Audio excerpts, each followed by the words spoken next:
ಸರ್ಕಾರದ ಕೈಗೊಂಬೆಯಾಗಿ ಪೊಲೀಸ್ ಇಲಾಖೆ ನಡೀತಾ ಇದೆ.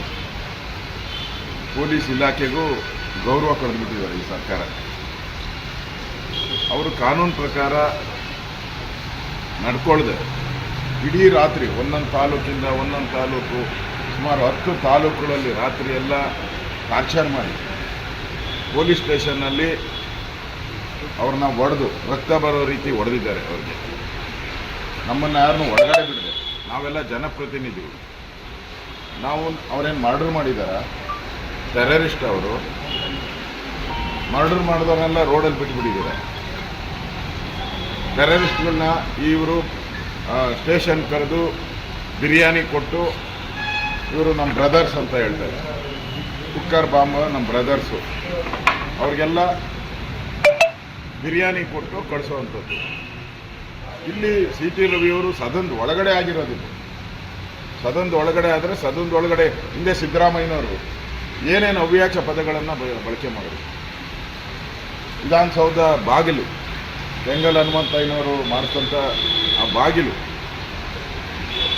ಆ ರೋಜುಡ್ಡಲ್ಲಿ ಮಾಡಿರೋ ಬಾಗಿಲನ್ನ ಎಗರಿಸಿ ಒದ್ದು ಪಾಟ್ಗಳನ್ನೆಲ್ಲ ಹೊಡೆದಾಕಿದ್ರು. ಆಗ ನಾವೇನೋ ಕಂಪ್ಲೇಂಟ್ ಕೊಟ್ಟಿದ್ರೆ ಇವ್ರ ಮೇಲೆ. ವಿಧಾನಸಭೆ ಒಳಗಡೆ ಆಗಿರೋದು, ವಿಧಾನ ಪರಿಷತ್ ಒಳಗಡೆ ಆಗಿರೋದು, ಅಲ್ಲೇ ತೀರ್ಮಾನ ಆಗಬೇಕು. ಸಭಾಧ್ಯಕ್ಷರು ಸಭಾಪತಿಗಳ ಇದರಲ್ಲೇ ತೀರ್ಮಾನ ಆಗಬೇಕು. ಕಾನೂನು ಹಂಗೆ ಇರೋದು. ಆದರೆ ಈ ಕೇಸಲ್ಲಿ ಸರ್ಕಾರ, ಇಡೀ ಸರ್ಕಾರ, ಮುಖ್ಯಮಂತ್ರಿ, ಉಪಮುಖ್ಯಮಂತ್ರಿಗಳು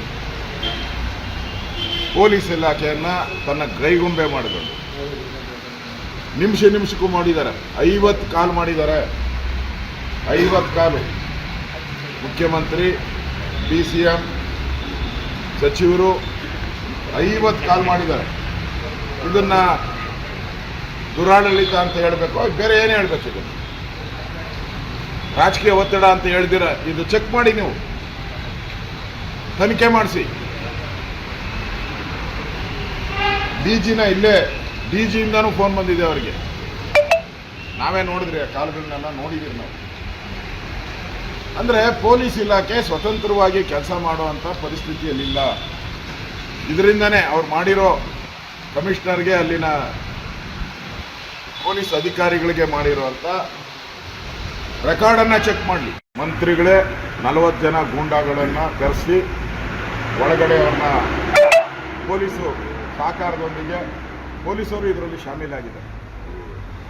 ಪೊಲೀಸರು ಶಾಮೀಲಾಗಿ ಆ 40 ಜನ ಗೂಂಡಾಗಳನ್ನು ಒಳಗಡೆ ಬಿಟ್ಟು CT ರವಿ ಅವ್ರನ್ನ ಕೊಲೆ ಮಾಡಬೇಕು ಅನ್ನೋ ಪ್ರಯತ್ನದಲ್ಲಿ ಬಂದಿದ್ದಾರೆ. ಕೊಲೆ ಮಾಡೋಕ್ಕೆ ಬಂದಿದ್ದಾರೆ. ಅವರು ಬೈದಿರೋ ಪದಗಳಲ್ಲಿ ನಿನ್ನ ಕೊಲೆ ಮಾಡಿ ಚಿಕ್ಕಮಗಳೂರು ಜಿಲ್ಲೆಗೆ ನಿಮ್ಮನ್ನು ಪಾರ್ಸಲ್ ಮಾಡ್ತೀರಿ ಅಂತ ಹೇಳಿದ್ದಾರೆ. ಕೊಲೆ ಮಾಡಿ ಚಿಕ್ಕಮಗಳೂರು ಜಿಲ್ಲೆಗೆ ಪಾರ್ಸಲ್ ಮಾಡ್ತೀರಿ, ನೀವು ಇಲ್ಲಿಂದ ಹೆಂಗೆ ಹೋಗ್ತೀರಾ ನೋಡ್ತೀರಿ, ಈ ಥರ ಎಲ್ಲ ಬೆದರಿಕೆ ಹಾಕಿರೋದನ್ನು ನೆನ್ನೆ ಕಂಪ್ಲೇಂಟಲ್ಲಿ ನಾವು ಕೊಟ್ಟಿದ್ದೀವಿ. ಈಗಾಗಲೇ ನಾವೆಲ್ಲ ಇಷ್ಟು ಜನ ಹೋದ್ರು, ಅವ್ರು ಕಂಪ್ಲೇಂಟ್ ಕೊಟ್ಟಾಗ 1 ನಿಮಿಷಕ್ಕೆ ಕಂಪ್ಲೇಂಟ್ ಲಾಡ್ಜ್ ಆಗ್ತದೆ, FIR ಆಗ್ತದೆ, ಇಮಿಡಿಯೇಟಾಗಿ ಅರೆಸ್ಟ್. ನಾವು ಕಂಪ್ಲೇಂಟ್ ಕೊಟ್ಟಾಗ 4 ಗಂಟೆ ನಮ್ಮನ್ನು ಸತಾಯಿಸಿದ್ದಾರೆ. ಆ್ಯಸ್ ಎ ವಿರೋಧ ಪಕ್ಷದ ನಾಯಕ ಇರ್ಬೋದು, ನಮ್ಮ ಮೇಲ್ಮನೆ ವಿರೋಧ ಪಕ್ಷ ನಾಯಕರು, ನಮ್ಮೆಲ್ಲ ಡೆಪ್ಟಿ ಲೀಡರ್ಗಳು, ನಾವು ಎಲ್ಲರೂ ಹೋಗಿನೋ ಒಂದು ಕಂಪ್ಲೇಂಟ್ ಲಾಡ್ಜ್ ಮಾಡಿದ್ರೆ ನಮಗೆ 4 ಗಂಟೆ ಸತಾಯಿಸಿದ್ದಾರೆ. ಅಂದರೆ ಇವರೆಷ್ಟು ದುರಾಂಕಾರಿಗಳು ಪೊಲೀಸರು. ಅವ್ರಿಗೇನು ಪೊಲೀಸರು ಬಟ್ಟೆ ಹಾಕೊಂಡಿದ್ದಾರಲ್ಲ, ಕಾಕಿ ಬಟ್ಟೆ, ಅವ್ರು ಕಾಂಗ್ರೆಸ್ ಬಟ್ಟೆ ಹಾಕೋಬೇಕು. ಕಾನೂನು ಏನು ಹೇಳ್ತದೆ? ಸುಪ್ರೀಂ ಕೋರ್ಟ್ ಕಾನೂನು ಕಂಪ್ಲೇಂಟ್ ಕೊಟ್ಟು ಇಮಿಡಿಯೇಟಾಗೆ ಝೀರೋ ಕಂಪ್ಲೇಂಟನ್ನು ಲಾಡ್ಜ್ ಮಾಡಬೇಕು. ಯಾವುದೇ 0 FIR ಮಾಡಬೇಕು. ಯಾವುದೇ ಕರ್ನಾಟಕದಲ್ಲಿ ಯಾವುದೇ, ನಾನಿದ್ದಾಗೆ ಕಾನೂನು ಮಾಡಿದ್ದೀನಿ, VS ಆಚಾರ್ಯ ಇದ್ದಾಗ ಕಾನೂನು ಮಾಡಿದ್ದೀರಿ. ಕಂಪ್ಲೇಂಟನ್ನು ಇದೇ ಸ್ಟೇಷನ್ ಕೊಡಬೇಕು ಅಂತ ಯಾವ ಕಾನೂನು ಇಲ್ಲ. ಈಗ ನಾವು ತೆಗೆದುಹಾಕಿದ್ದೀರಿ. ಅವರೆಲ್ಲೇ ಕೊಟ್ಟರು ಅದನ್ನು FIR ಮಾಡಬೇಕು ಅಂಥೇಳಿ ನಾವೇ ಆದೇಶ ಮಾಡಿದ್ದೀರಿ. ಸುಪ್ರೀಂ ಕೋರ್ಟ್ ಆದೇಶ ಇದೆ. ಆದರೂ ಕೂಡ ದುರಾಂಕಾರದಿಂದ ಆ ಕಮಿಷನರು ನಿಮಿಷಕ್ಕೂ ಫೋನ್ ತಗೊಂತಾನೆ. ಯಾರಿಗೆ? ರಾಜಕಾರಣಿಗಳಿಗೆ.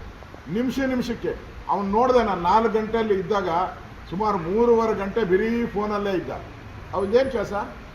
ಕಾನೂನು ಬಿಟ್ಟುಬಿಟ್ಟು ಬರೀ ರೆಕಮೆಂಡೇಶನ್ ಮೇಲೆ, ಒತ್ತಡದ ಮೇಲೆ ಕೆಲಸ ಮಾಡಿರೋದು ಕಾಣಿಸ್ತಾ ಇದೆ. ಇವತ್ತು ಅಲ್ಲೇ ಮಾಡಿರೋದು ಪೊಲೀಸ್ ಇಲಾಖೆಯವರೇ ಹಲ್ಲೆ ಮಾಡಿರೋದು ಅಂತ ನೇರವಾಗಿ ಆಪಾದನೆ ಮಾಡ್ತಾ ಇದ್ದೀವಿ. ಅವ್ರ ರಕ್ತ ಬರೋ ರೀತಿ ಹೊಡೆದಿರೋದು ಪೊಲೀಸವರೇ. ಅವನಿಗೆ ನೀರು, ಊಟ, ಟ್ರೀಟ್ಮೆಂಟ್ ಕೊಡಬೇಕಾಯ್ತಲ್ಲ. ಎಂಥವರಾದ್ರೂ ಇವರು ಆ ಟೆರರಿಸ್ಟ್ಗಳನ್ನ ಕರ್ಕೊಂಬಂದು ಅವ್ರಿಗೆ ವಿಧಾನಸೌಧದಲ್ಲಿ ಪಾಕಿಸ್ತಾನ ಜಿಂದಾಬಾದ್ ಜಿಂದಾಬಾದ್ ಅಂತ ಕೂಗಿದ್ರಲ್ಲ ಈ ಕಳ್ಳರು. ನಾವು ಪರ್ಮನೆಂಟ್ ಆಗಿ ಇರ್ತೀರಿ ಅನ್ನೋದು ಅವ್ರ ತಲೆಯಲ್ಲಿ ಬಂದ್ಬಿಟ್ಟಿದೆ. ಅವ್ರ ಜನ್ಮದಲ್ಲಿ ಯಾವತ್ತೂ ಪರ್ಮನೆಂಟ್ ಆಗಿಲ್ಲ. ಕಾಂಗ್ರೆಸ್ ಜನ್ಮದಲ್ಲಿ ಯಾವತ್ತೂ ಪರ್ಮನೆಂಟ್ ಆಗಿಲ್ಲ. ಅವ್ರಿಗೆ ಮರ್ತುಬಿಟ್ಟಿದ್ದಾರೆ. ದುರಾಂಕಾರದಿಂದ ಕೊಬ್ಬು, ಅದೇನೋ ಕೊಲೆಸ್ಟ್ರಾಲ್ ಜಾಸ್ತಿ ಆಗ್ತದಲ್ಲ, ಹಂಗೆ ಈ ಸರ್ಕಾರಕ್ಕೆ ಕೊಲೆಸ್ಟ್ರಾಲ್ ಜಾಸ್ತಿ ಆಗಿದೆ, ಕೊಬ್ಬು ಜಾಸ್ತಿ ಆಗಿದೆ. ಕೊಬ್ಬು ಬಂದಾಗ ಬ್ರೈನು ಓಡಲ್ಲ ಅವ್ರಿಗೆ. ಸರ್ವಾಧಿಕಾರ ಕೈಗೆ ಬರುತ್ತೆ ಅವ್ರಿಗೆ. ಸರ್ವಾಧಿಕಾರದ ನಡೆಯನ್ನು ಕಾಂಗ್ರೆಸ್ ಅವರು ಮಾಡ್ತಾ ಇದ್ದಾರೆ. ಮುಂದಿನ ದಿನಗಳಲ್ಲಿ ಇದರ ಪ್ರತಿಫಲವನ್ನು ಅವರು ಅನುಭವಿಸೇ ಮಾಡಬೇಕು. ಮಾಡಿರೋ ತಪ್ಪಿಗೆ ನಾವು ತನಿಖೆ ಮಾಡಬೇಡ ಅಂತ ಹೇಳಿಲ್ಲ, ಕ್ರಮ ತೆಗೆದುಕೊಳ್ಬೇಡಿ ಅಂತ ಹೇಳಿಲ್ಲ. ಅದಕ್ಕೆ ಆದಂಥ ಸಂವಿಧಾನದ ಕಾನೂನುಗಳಿವೆ. ಆ ಕಾನೂನು ಪ್ರಕಾರ ಅವ್ರು ನಡ್ಕೊಬೇಕಾಗಿತ್ತು. ಬಂಧನ ಆದ ತಕ್ಷಣ ಅವ್ರಿಗೆ ಕೋರ್ಟ್ಗೆ ಪ್ರೊಡ್ಯೂಸ್ ಮಾಡೋದು ಕಾನೂನು. ಅದು ಯಾಕೆ ಮಾಡಿಲ್ಲ ನೀವು? ಯಾಕೆ ಮಾಡಿಲ್ಲ? ಬೀದಿ ಬೀದಿ ಅಲಿಸ್ತಾ ಇದ್ದೀರಲ್ಲ. ಯಾಕೆ ಯಾರನ್ನ KFD ಅವರು ಪಾಪ್ಯುಲರ್ ಫ್ರಂಟ್ ಅವ್ರು ಬಂದು ಅಟ್ಯಾಕ್ ಮಾಡಲಿ, ಅವ್ರ ಮೇಲೆ ಹಾಕ್ಬಿಡೋಣ ಅಂತನಾ? ನಮ್ಗೆ ಗೊತ್ತೇ ಇಲ್ಲ. KFD ಅವರು ಪಾಪ್ಯುಲರ್ ಫ್ರಂಟ್ ಅಟ್ಯಾಕ್ ಮಾಡಿಬಿಟ್ಟು ಇಲ್ಲಿ ಗಲಾಟೆ ಆಗೋಯ್ತು, ಹತ್ಯೆ ಆಗೋಯ್ತು, ಹೊಡೆದ್ಬಿಟ್ರು, 1-7 ಗಂಟೆಗೆ ಎಸ್ಕೇಪ್ ಆಗಲ್ಲ. CT ರವಿ ಅವರು ಹೇಳಿದ್ದಾರೆ ನನ್ನ ಕೊಲೆ ಮಾಡೋ ಪ್ರಯತ್ನ ಮಾಡ್ತಾ ಇದ್ದಾರೆ ಅಂತ. ಸ್ವತಃ CT ರವಿ ಅವರು ಹೇಳಿದ್ದಾರೆ ಅಂದರೆ ಅವ್ರ ಒಳಗಡೆ ಎಷ್ಟು ಟಾರ್ಚರನ್ನು ಅನುಭವಿಸಿದ್ದಾರೆ. ನ್ಯಾಯಾಲಯದಲ್ಲಾಗಬೇಕು. ಹೇಳಿದಾರ ಇಲ್ವಾ? ಆ ವಿಡಿಯೋ ಕ್ಲಿಪ್ಪಿಂಗ್ಸ್ ಏನು ಬಿಟ್ಟಿದ್ದಾರೆ ಅದು ನಿಜನಾ ಅಲ್ಲ? ಯಾಕೆಂದರೆ ನಾವು ಸಭಾಪತಿಗಳನ್ನು ಕೇಳಿದಾಗ ಆ ಥರದ್ದು ಯಾವುದು ರೆಕಾರ್ಡ್ ಇಲ್ಲ. ಯಾವುದು ವಿಧಾನ ಪರಿಷತ್ತಿನ CCTV ಕ್ಯಾಮ್ರಾಗಳಲ್ಲಿ ಯಾವುದು ರೆಕಾರ್ಡ್ ಆಗಿಲ್ಲ. ದಾಖಲೆ ಅವ್ರು ಕ್ರಿಯೇಟ್ ಮಾಡ್ಕೊಳ್ಳೋ ದಾಖಲೆ ಅಲ್ಲ. DK ಶಿವಕುಮಾರ್ ಆ್ಯಂಡ್ ಕಂಪ್ನಿ ದಾಖಲೆಗಳನ್ನು ಯಾರೂ ಕೇಳಲ್ಲ ಕೋರ್ಟಲ್ಲಿ. ಕೋರ್ಟಲ್ಲಿ ಕೇಳೋದು ವಿಧಾನ ಪರಿಷತ್ತಲ್ಲಿರುವಂಥ CCTV ಕ್ಯಾಮ್ರಾಗಳಲ್ಲಿ, ಇದರಲ್ಲಿರುವಂಥದ್ದು ರೆಕಾರ್ಡಲ್ಲಿ. ಅಲ್ಲಿ ಸ್ಟೆನೋಗಳಿರ್ತಾರಲ್ಲ, 10 ಜನ ಸ್ಟೆನೋಗಳಿರ್ತಾರೆ. ಅವರೇನು ಬರೆದಿದ್ದಾರೆ ಅದನ್ನು ರೆಕಾರ್ಡ್ಗೆ ಹೋಗೋದು. ಇವ್ರು ಮಾಡಿರೋ ರೆಕಾರ್ಡ್ ಯಾವುದೂ ಮಾಡಲ್ಲ. ಅಲ್ಲಿ ಮಾಡೋಕ್ಕೂ ಅನುಮತಿನೂ ಇಲ್ಲ. ರೆಕಾರ್ಡ್ ಮಾಡೋಕ್ಕೆ ಅನುಮತಿ ಇದೆಯಾ? ಮೊಬೈಲಲ್ಲಿ ಪರ್ಮಿಷನ್ ಕೊಟ್ಟಿದ್ದಾರೆ ಸ್ಪೀಕರು, ಸಭಾಪತಿ ಪರ್ಮಿಷನ್ ಕೊಟ್ಟಿದ್ದಾರೆ ರೆಕಾರ್ಡ್ ಮಾಡೋಕ್ಕೆ. ನೀವು ರೆಕಾರ್ಡ್ ಮಾಡ್ತೀರಿ ಅಂದರೆ ಅದು ಇಲ್ಲೀಗಲ್ಲು. ಕಾನೂನನ್ನು ಕೈಗೆ ತೆಗೆದುಕೊಂಡಿದ್ದೀರ. ಅಂದರೆ ನೀವು ಆ ಕಾನೂನಿಗೆ ವಿರುದ್ಧವಾಗಿ ಮಾಡಿದ್ರೆ ಅವ್ರ ಮೇಲೂ ಕ್ರಿಮಿನಲ್ ಕೇಸ್ ಹಾಕ್ಬೇಕೀಗ. ಯಾರು ರೆಕಾರ್ಡ್ ಮಾಡಿದಾರೋ ಅವ್ರ ಮೇಲೂ ಕ್ರಿಮಿನಲ್ ಕೇಸ್ ಹಾಕಬೇಕಾಗ್ತೈತೆ. ಹಾಕ್ತೀರಿ ನಾವು ಅನ್ನೋದನ್ನು. ಅವ್ರಿಗೆ ಬೇಕಾದಂತೆ ಅವ್ರಿಗೆ ಏನೇನು ಬೇಕೋ ಅದನ್ನು ಮಾತ್ರ ಮೀಡಿಯಾದಲ್ಲಿ ಬಿಡೋ ಅಂಥ ಕೆಲಸ ಹಿಂದೆನೂ ಕೂಡ ಶಿವಕುಮಾರ್ ಅವರು ಮಾಡಿದ್ದಾರೆ. ಅದರಿಂದ ಇದು ನೇರವಾಗಿ ಕಾನೂನನ್ನು ಕೈಗೆ ತೆಗೆದುಕೊಂಡಿರೋದು. ಇದು ಕಾಂಗ್ರೆಸ್ ಸರ್ಕಾರದ ಚಾಳಿ. ಇದರ ವಿರುದ್ಧ ಹೋರಾಟ ಮಾಡ್ತೀರಿ.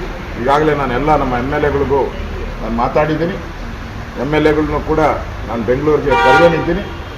ಇದು ದೊಡ್ಡ ಹೋರಾಟವನ್ನು ಮಾಡ್ತೀರಿ. ಕಾನೂನನ್ನು ದುರುಪಯೋಗ ಮಾಡಿರುವಂಥ ಕಾಂಗ್ರೆಸ್ ವಿರುದ್ಧ ನಾವು ಹೋರಾಟ ಮಾಡ್ತೀವಿ. ನಮ್ಮನ್ನು ಕೇಳಕ್ಕೆ ನೀನು ಯಾರು? ನಾವು ಕಾನೂನನ್ನು ಕೈಗೆ ತಗೊಂಡಿಲ್ಲ.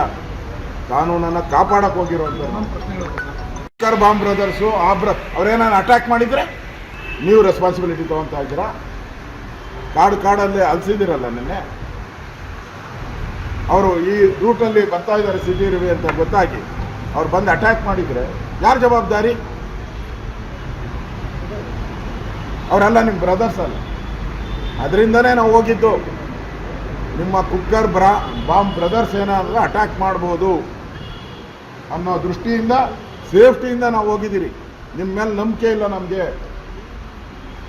ಈ ಸರ್ಕಾರ ನಾವು ನೋಡ್ತಾ ಇದ್ದೀರಲ್ಲ, ಪಾಕಿಸ್ತಾನ ಬೆಂಬಲಿತ KFD ಇರ್ಬೋದು, ಬೇರೆ ಬೇರೆ ಸಂಘಟನೆಗಳು ಅವ್ರ ಕೇಸ್ಗಳೆಲ್ಲ ವಾಪಸ್ ತಗೊಂಡು ಅವ್ರನ್ನ ಫ್ರೀಯಾಗಿ ಬಿಟ್ಬಿಟ್ಟಿದ್ದಾರೆ. ಏನು ಬೇಕೋ ಮಾಡಿ ಅಂತ. ಆ ಭಯದಿಂದ ನಾವು ಹೋಗಿದ್ದೀರಿ. SDP, ನಿಮ್ಮ PFI ಇವರು ನೀವು ಬೇಲ್ ಕೊಡ್ದಿರ ಕೇಸೇ ವಜಾ ಮಾಡಿ ಅವ್ರನ್ನೆಲ್ಲ ರಸ್ತೆಗೆ ಬಿಟ್ಟಿದ್ದೀರಲ್ಲ, ಅವರಿಂದ ಅಪಾಯ ಆಗ್ಬೋದು, ಅವರಿಂದ ತೊಂದರೆ ಆಗ್ಬೋದು. ಆ ಕಾರಣಕ್ಕೆ ನಾವು ಹೋಗಿದ್ದೀರಿ. ಅವರೆಲ್ಲ ಕಾಂಗ್ರೆಸ್ ಅವರೇ ಅಲ್ಲಿ ಆ ರಾಜ್ಯಸಭಾ ಸದಸ್ಯ ಕರ್ಕೊಂಬಂದಿದ್ದು. ಅವ್ರನ್ನ ಕರ್ಕೊಂಡೋಗಿ ನೀವು ಡೈರೆಕ್ಟಾಗಿ ಅವ್ರಿಗೆ ಬಿರಿಯಾನಿ ತರಿಸ್ಕೊಡ್ತೀರಾ, ಸ್ಟೇಷನಿಂದ ಅಲ್ಲೇ ಬೇಲ್ ಕೊಟ್ಟು ಹಂಗೆ ಮನೆಗೆ ಕಳಿಸ್ತೀರಾ, ಅವ್ರನ್ನ ಬಂಧನನೇ ಮಾಡಲ್ಲ. ಅಂದರೆ ದೇಶದ್ರೋಹದ ಕೆಲಸ ಮಾಡಿದ್ರೆ ಕೇಸ್ ಇಲ್ಲ. ವಿಧಾನಸಭೆ ಒಳಗಡೆ ಗಲಾಟೆ ಆದರೆ, ವಿಧಾನ ಪರಿಷತ್ತಲ್ಲಿ ಗಲಾಟೆ ಆದರೆ ರಾತ್ರಿ ಎಲ್ಲ ಅವ್ರನ್ನ ಬೀದಿಯಲ್ಲಿ ಸುತ್ತಾಡಿಸಿ ಊಟ ಕೊಡದೆ, ನೀರು ಕೊಡದೆ, ಆ ಹೊಡೆದಿರೋ ಗಾಯಕ್ಕೆ ಟ್ರೀಟ್ಮೆಂಟು ಕೊಟ್ಟಿಲ್ಲ. ಹೊಡೆದಿರೋದು ರಾತ್ರಿ 10:30, 11 ಗಂಟೆಯಲ್ಲಿ, ಟ್ರೀಟ್ಮೆಂಟ್ ಕೊಡ್ತಾ ಇರೋದು 3 ಗಂಟೆವರೆಗೂ. ಏನು ಕತ್ತೆ ಕಾಯ್ತಾ ಇದ್ದಾರೆ ಪೊಲೀಸರು? ಇವ್ರನ್ನ ಏಜೆಂಟ್ ಅಲ್ದಿರ, ಕಾಂಗ್ರೆಸ್ ಏಜೆಂಟ್ ಅಂದಿರ ಇನ್ನೇನು ಹೇಳ್ಬೇಕು ಇವರು? ಈ ದೌರ್ಜನ್ಯ ಯಾರ್ಯಾರು ಪೊಲೀಸ್ ಮಾಡಿದಾರೋ ಅವರೆಲ್ಲರೂ BJP ರೆಕಾರ್ಡಲ್ಲಿ ಆಲ್ರೆಡಿ ಹೋಗಿದ್ದಾರೆ. ಯಾರ್ಯಾರು ದೌರ್ಜನ್ಯ ಮಾಡಿದ ಪೊಲೀಸ್ ಅಧಿಕಾರಿಗಳು ಯಾರ್ಯಾರು ಮಾಡಿದಾರೋ ಅವರೆಲ್ಲರೂ ಕೂಡ ಈಗ BJP ಲಿಸ್ಟಲ್ಲಿ ಬಂದಿದ್ದಾರೆ. ಸರ್ಕಾರ 100% ಈ ಥರ ಕಾನೂನನ್ನು ದುರುಪಯೋಗ ಮಾಡಿಕೊಂಡು ರಾಜಕೀಯ ಒತ್ತಡದಿಂದ ಕೆಲಸ ಮಾಡುವಂಥ ಪೊಲೀಸ್ ಅಧಿಕಾರಿಗಳಿಗೆ ಸರಿಯಾದಂಥ ಪಾಠವನ್ನು ಮುಂದಿನ ದಿನಗಳಲ್ಲಿ ನಾವು ಕಲಿಸ್ತೀರಿ. ಕಾನೂನನ್ನು ಕೈಗೆ ತಗೊಳ್ಳೋ ಅಧಿಕಾರವನ್ನು ನಮ್ಮ ಸಂವಿಧಾನ ಕೊಟ್ಟಿಲ್ಲ.